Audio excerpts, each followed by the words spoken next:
Assalamu alaikum bandiraɓe développement Dimat caggal yettude Allah walla mbiya Dimat TV ko salminde bandiraɓe jarnaɗo men e artude ANACIM hannde addani Dakar finir ko 20 degré e ñallata ke 24 degré.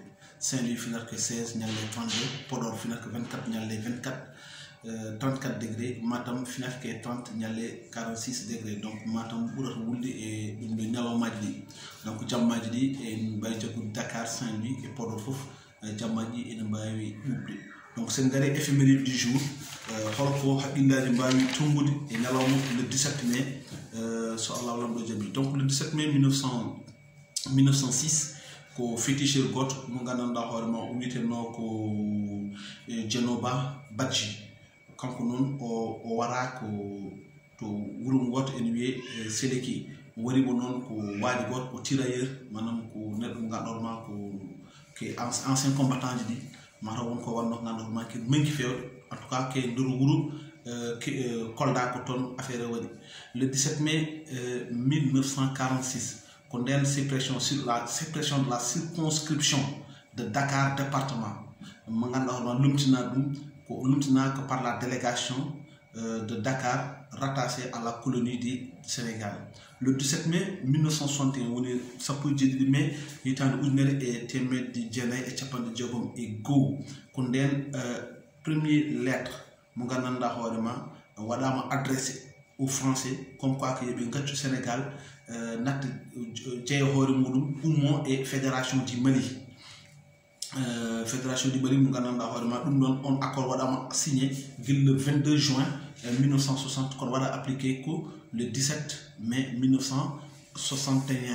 Caggal majjum ko le 17 mai 1970 onon gandi le 17 mai 1970 kañum woni la première apparition woni numéro du quotidien national d'information ko lumtinara par le soleil.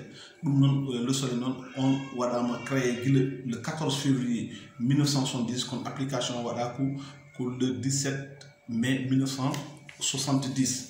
Le 17 mai 1998 ko onon gandi élection ngaji mbaɗino ɗo e 1998 le 29 février 1998 élection présidentielle et nde élection ngaji ɗo so ndewti nde état d'urgence waɗa décrété, mais état d'urgence o itta ko le 17 mai 1988.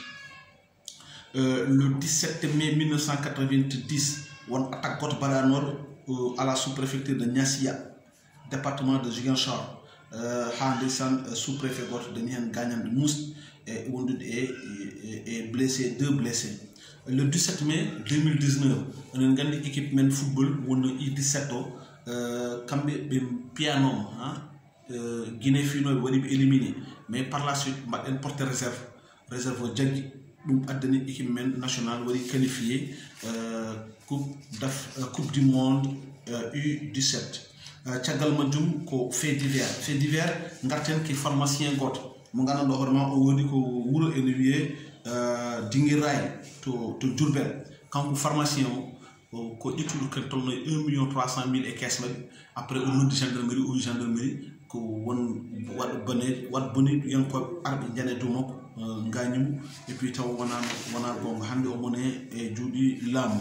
So ɗum ɗon yewti garaten ke fait divers goɗɗo mo ganduɗa hoorema oɗo o wiyete ko R Sissoko ko debbo. Kanko noon o won suko gorko mbo wonduno o yarte noon ke duuɓi 29. Kanko suko debbo on ɗon o wiyete ko R ɓe keɓe sooɓe inde ɓe mbaɗi ko R Sissoko. Kanko suko debbo on ɗon o wonde suko gorko haw suwi. Allah waɗi ndo suwi nde au lieu ko o ƴetta cuulengel o jogo ɗum o ƴetto widde ɗum e nder force. Hande omone juuɗi laamu. Ko wona ko ɗum e fait divers goɗɗo woni ko gandanɗa hoorema ko oɗo suko debbo o wiyete ko Aïcha oɗo kanko o wonduno ke 59 passager ɓe gandanɗa hoorema koko ƴettuno laana maayo. Nde ƴetti laana maayo faade Espagne, Allah hoddiri laana ka yiwi ko emin mbi laana ka noon ummi ko Mauritanie. Ndo laana ka yiwi nde hono witeni ko kala tolno e yimɓe 50 e jeegom ɓe fof jaare kawre laƴal. Kanko e sukaɓe ɗiɗi worɓe eɓe daɗi hen. Ɗum waɗi eɓe mbi ɓe kaali inde makko kanko wiyete ko Aïcha, kono ɓe kaali hen yettode nde. So en gummima ɗon jahaten ke situation Covid o. Enen gandi situation Covid o hande wadi ko 1104 tests 22 arti ngoni positif hen 7 be ko suivi hen 15 be ko contact communautaire 0 cas emporté hande cellule be en jaare 24 ustira be ko dido donc enen mbay jaggude e nyalom hande situation du jour ko 40 872 cas badade testé 39 597 celli 1127 ustimi henet 147 e ngoni sous traitement donc en wadi e nder dum do kay en wadi 10 cas taw ko baddi grave 10 cas grave ko fati e vaccination enen jogi 431 916 vaccinés. Salam alaikum ha jamu sallallahu alaihi wa sallam.